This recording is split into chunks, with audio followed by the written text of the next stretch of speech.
What Love is Philippine Tour is kicking off in Iloilo, kung saan super lambing magsalita ng mga tao. Kahit galit na, parang malumanay pa rin. Very soft-spoken indeed. I am really excited to go back to Iloilo and do the concert dahil this is the first venue of the Philippine Tour. Kailangan ng major promotion. Una ay ang press conference sa St. Paul University, Iloilo, then visit sa Cebuana Lolier. Tara, let's meet the Ilonggos!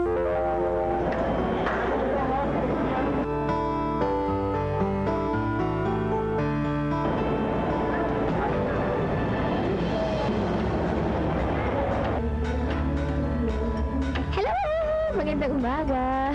Nandito ako ngayon sa Naiya, sa airport. May flight po kami, papuntang Iloilo. Ito po yung concert ng What Love Is with Sir Martin Rivera tomorrow. So, ayun. Today, ang gagawin ko po mga promo. Okay naman, good naman. Nakarating naman kami na maayos sa Iloilo.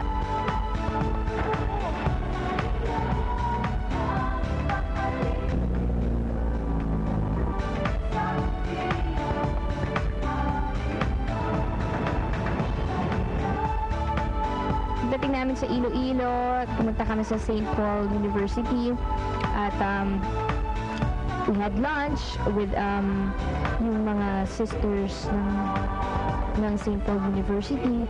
Tapos afterwards, nagkaroon ng press conference. It's the first time having a pop star in our midst, and we have prepared for this. And I know that our students are well-oriented and know how to host events like this, and we wanted to have the media feel that we are accommodating and amiable and very professional. That is the Pallinian spirit. Welcome to the press conference for the concert What Love Is, the one and only pop princess of the Philippine entertainment and music industry, Miss Sarah Geronimo. This is not the first time na nagpa-concert ko dito sa Iloilo. So ano naman po yung ibang maaabangan ng mga fans mo sa concert mo tomorrow? First of all,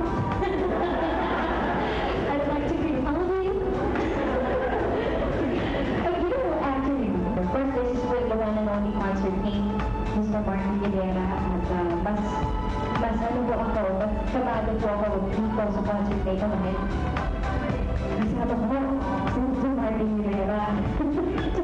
Pero yun po, ang goal lang po namin talaga dito is to bring you guys good entertainment. I heard na it's a medicine concert, yung gagawin namin tomorrow. And salamat sa Diyos kung po na kung may talent. Talent? Diba? Nakakatulong. It is a privilege for us to have Sarah with us here because our show, our concert for tomorrow is for the benefit of our community center at TICOD, which is a health center catering to the needs of our community for health services. At the same time, this is also going to be for the Ilog River rehabilitation. Miss Sarah, what is love? Ay, nakaw!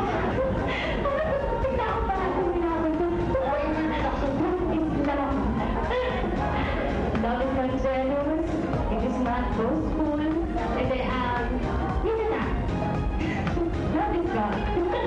Sarah is really smart. She's really witty and she's a down-to-earth person talaga. At saka para sa akin, superficial yung romance. Hindi naman sa pagiging negative, pagiging bitter.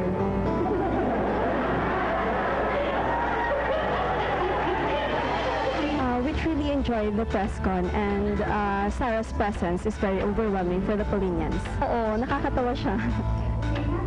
Well, I'm a personal fan of Sarah, and it is very nice how she talk about value system, about honoring parents, and which I really feel that this is a value system that we need to present to our students, which we teach in our classrooms. At sabi ko nga, dapat i-honor natin ang aming mga magulang, hindi tayo dapat maging selfish, alam mo yun. Oh, okay lang naman. Hindi naman sila aggressive. endearing questions at saka yung kanila namang mga questions ay hindi naman invasive, hindi naman sila hindi sila offensive, di ba, sa kanilang pagtatanong. So, na-appreciate ko yun from them. Kaya sabi ko nga salamat at napakabait nyo. Very, very excited. Maraming salamat po sa St. University Iloilo.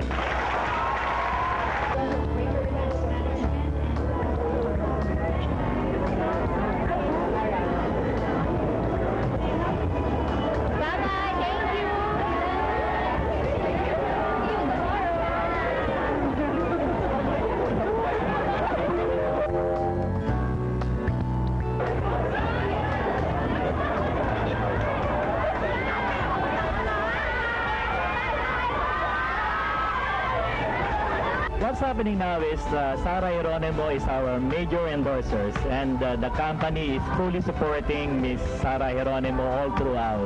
She's very, very nice, very, very beautiful, and really a good endorser for our company.